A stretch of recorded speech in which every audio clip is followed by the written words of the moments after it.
Fala pessoal, tudo bem? Meu nome é Patrick, eu sou aluno da UTFPR Campus Campo Mourão e juntamente com a professora orientadora Adriana, nós estaremos elaborando algumas videoaulas a respeito do ensino de física e o professor Paulo irá estar traduzindo os vídeos, beleza? Vem com a gente. Agora colocando a mão na massa, eu vou explicar para vocês rapidinho como é que funciona o movimento retilíneo uniformemente variado.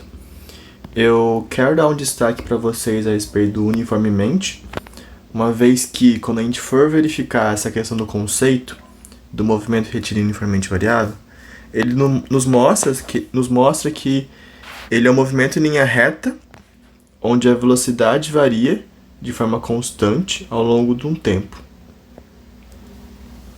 Em outras palavras aqui, né, como trouxe, o mRV quando a aceleração é constante, fazendo com que a velocidade do objeto aumente ou diminui de maneira uniforme.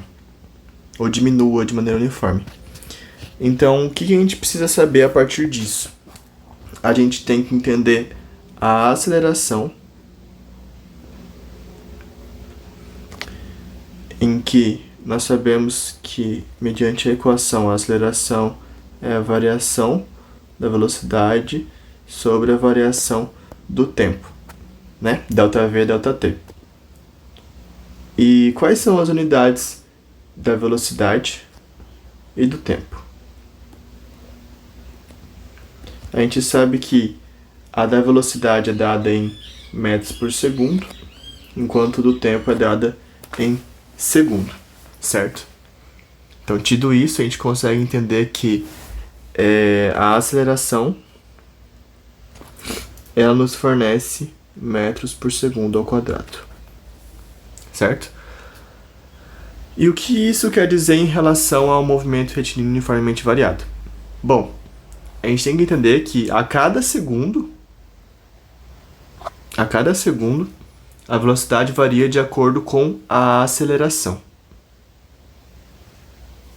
que seria esse valor aqui. Por isso que é metros por segundo ao quadrado. Para ficar mais claro, eu vou trazer para vocês um exemplo que nos mostra essa questão, uma vez que eu vou fazer aqui um desenho, um esquema de uns quatro bolinhas, simulando o objeto com deslocamento, com a velocidade. Então vamos imaginar o seguinte, vou fazer aqui o esquema dos segundos, em que um segundo, na qual a velocidade inicial a gente consegue entender que é zero, e a partir de um determinado tempo, a velocidade ela vai variando. Então vamos colocar aqui 2 metros por segundo, 4 metros por segundo e 6 metros por segundo. O que nós podemos identificar aqui? A gente consegue identificar que, conforme o tempo vai passando, a velocidade ela é constante, né? Então ela tende tanto a aumentar ou diminuir a velocidade do objeto de maneira uniforme. Então, se colocasse mais um segundo aqui, ficaria mais um segundo aqui, essa outra posição ele se encontraria em 8 metros por segundo. E assim por diante. Posteriormente ficaria para 10, para 12 e assim vai. E como que a gente consegue identificar isso? A gente pode representar ela graficamente.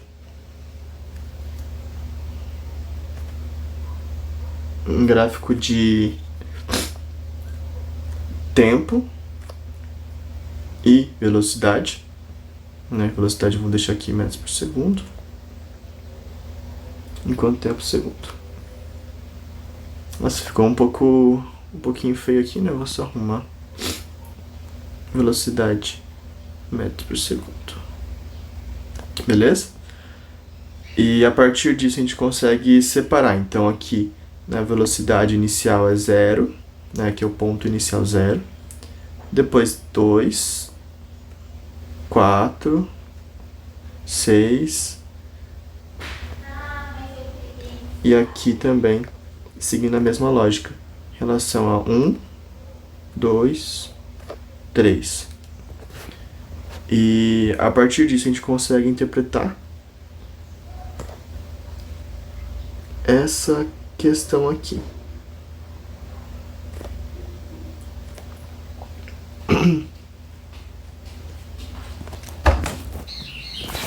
Por que que eu fiz isso? Perceba que durante o tempo 1, a velocidade ela se encontra em 2 metros por segundo. Durante o tempo 2, que seria a soma, né, a partir da velocidade zero, então seriam 2 segundos, a velocidade é 4 metros por segundo. E assim por diante. Agora perceba que se a gente juntar esses pontos, a gente consegue obter uma reta. Essa reta não está muito reta, né? Tá um pouco torta, eu vou ajustar aqui.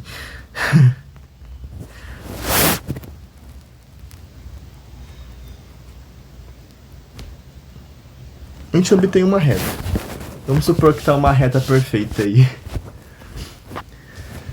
E representando essa reta, basicamente ele indica tudo isso que foi explicado anteriormente. E essa reta, a partir desta reta, nós conseguimos obter uma equação.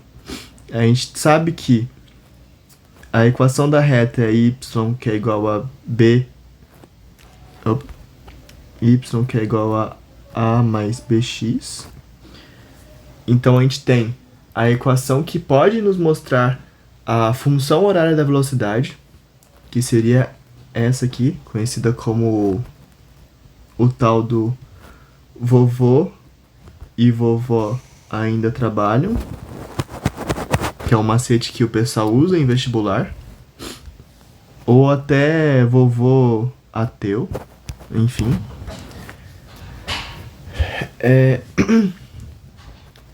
E isso existe mediante a essa relação da reta com a da velocidade, em que o A seria o V0, o B seria a aceleração, o X seria o tempo. Mais ou menos isso. E a partir também de outras equações, como a do sorvetão, também conhecidíssima, que seria S igual a S0 mais V0 vezes o tempo, mais AT ao quadrado, dividido por 2. Também é uma das equações que podem ser utilizadas para movimento retilíneo uniformemente variado. Além de, claro, né, eu estava me esquecendo aqui, a de Torricelli. Seria velocidade quadrado, velocidade inicial quadrado, mais 2 a delta S.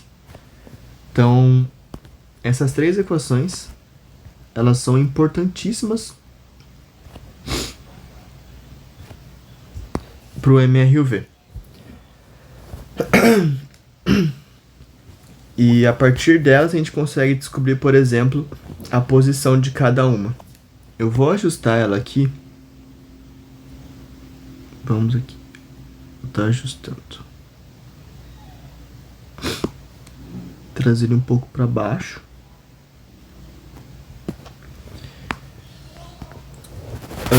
Nós conseguimos identificar e encontrar a posição de cada uma delas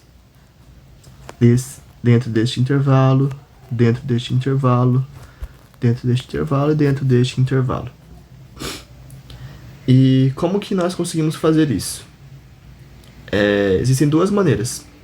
Pela equação, ou fórmula, enfim, do sorvetão, ou pelo gráfico, em que a gente consegue calcular a área aqui de uma determinada velocidade sobre o tempo. Então vamos pensar aqui. Vamos pegar essa área que eu acabei pintando. Vocês percebem que ela representa geometricamente um trapézio, certo? Então, nisso, nós conseguimos calcular a área do trapézio. Seria base vezes altura dividido por 2, certo? E o que isso nos dá? Basicamente, calculando essa área do trapézio, nós conseguimos identificar a posição X do que a gente almeja. Então, basicamente, nós temos que essa base é 1, a altura é 2, divide por 2. Opa.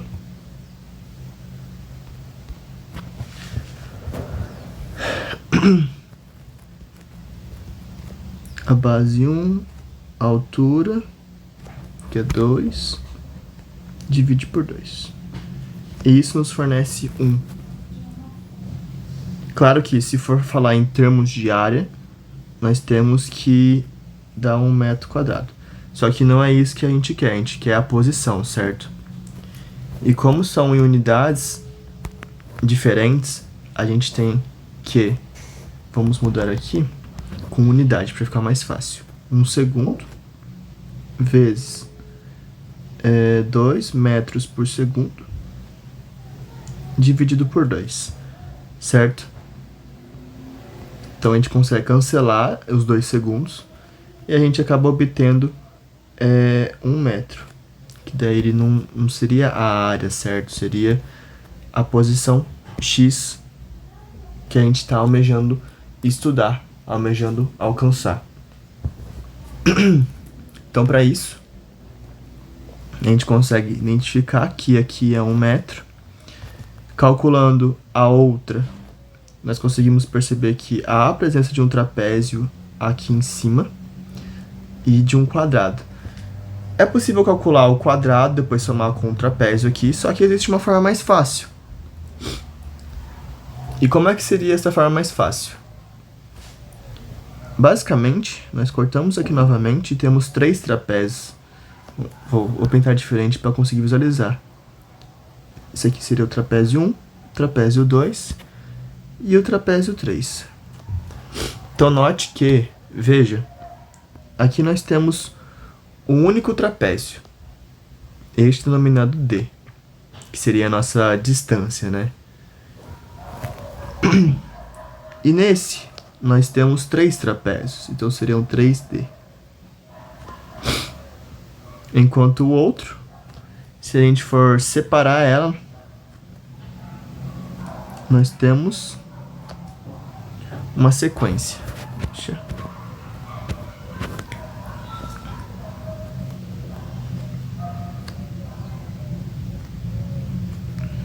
Um trapézio, 2 trapézios,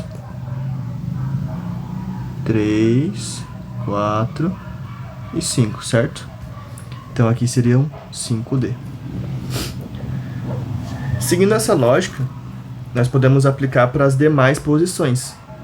Então nós temos que aqui, como é 3D, então aqui é 3 metros. A outra, como é 5D, é 5 metros. E assim por diante. Então, nós podemos presumir que na próxima será 7D, ou seja, 7 metros. Por isso que segue essa linha de retilíneo uniforme. A gente consegue calcular e realizar previsões. Dá para fazer de outra forma, sim, que é pelo sorvetão, que basicamente substitui aqui na equação, né? A gente sabe que a posição inicial ali é 0, a gente sabe que a velocidade inicial também é 0, porque ele não deslocou. A aceleração nós temos, que seria, por exemplo, aqui, 2 metros por segundo. Então, 2 metros por segundo ao quadrado, então seriam 2. No tempo de 1 segundo, dividido por 2. 1 segundo ao quadrado dividido por 2. Nisso, nós conseguimos saber que a posição inicial nesse intervalo é 1, equivale a 1. Vamos fazer um exemplo para fixar um pouco do que a gente aprendeu? Bom, agora que estamos tudo pronto, nós conseguimos ver essa questão. Um carro parte do repouso e percorre uma estrada reta com aceleração constante de 2 metros por segundo ao quadrado. Letra A. Qual será a velocidade do carro após 10 segundos? Então vamos lá. Nós temos que a aceleração foi fornecida 2 metros por segundo ao quadrado. Nós sabemos que o carro ele parte do repouso, então a velocidade inicial ali é zero, certo? Ele estava em repouso. E ele quer saber a velocidade do carro após 10 segundos. Então a gente tem o tempo, 10 segundos, e a velocidade que ele quer, nós vamos calcular. Subindo um pouco aqui, a gente sabe que podemos trabalhar com 3 equações, 3 fórmulas. Entretanto, existe uma que casa muito bem com o nosso enunciado, uma vez que ele não está pedindo a posição, ele está pedindo a velocidade, certo? Então, lá do sorvetão, como ele fornece a posição e ele também não mostra o enunciado, essa aqui não seria viável.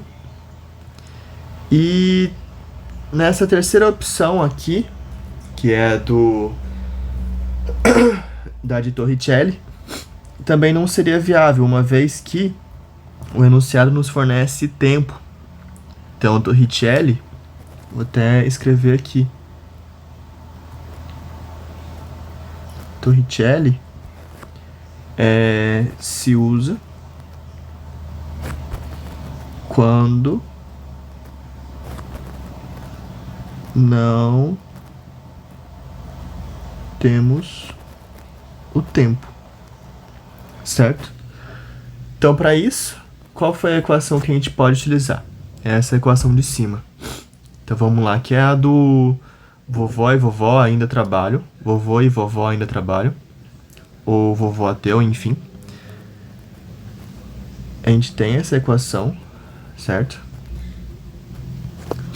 E é só substituir.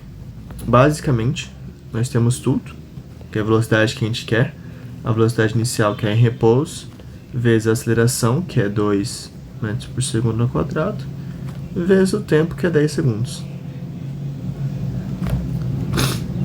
Nisso, nós temos que a velocidade é 20 metros por segundo. Belezinha? Agora para a questão B aqui. Agora para B. Qual será a distância percorrida nesse intervalo de tempo?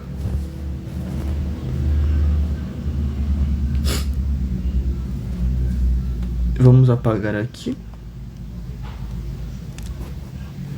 Certo? Apaguei. Qual a equação a gente pode utilizar nesse caso? Ele está pedindo a distância percorrida num intervalo de tempo, né? Nesse intervalo de tempo. Como está falando de tempo e está falando de distância percorrida, a gente sabe que nessa primeira equação não é fornecida a distância, então não seria viável utilizar essa. E nem essa de baixo aqui, de Torricelli, uma vez que não foi fornecido o tempo, e ele está falando do tempo, no intervalo de tempo específico. Então, essa aqui seria a que a gente vai utilizar, né? Seria a ideal. Então, a gente tem que, por meio da equação do sorvetão, essa daqui, mais AT ao quadrado dividido por 2. A gente consegue encontrar a distância, certo? A gente sabe que a posição inicial dela é 0. A velocidade inicial também é 0. Então, vai ficar assim. S que é igual a aceleração vezes o tempo ao quadrado dividido por 2. A gente sabe que a aceleração ela foi fornecida a 2 metros por segundo ao quadrado. O tempo que ele percorre, então seriam 10 ao quadrado, né? Vou colocar ele aqui para ficar mais fácil. 10 segundos ao quadrado sobre 2. Nisso a gente consegue cortar as dimensões, né? Então seriam o segundo ao quadrado por segundo ao quadrado ali. Nós temos que o S, que é igual a 100 metros. Então é isso, galera. Eu espero que tenham gostado. Até a próxima.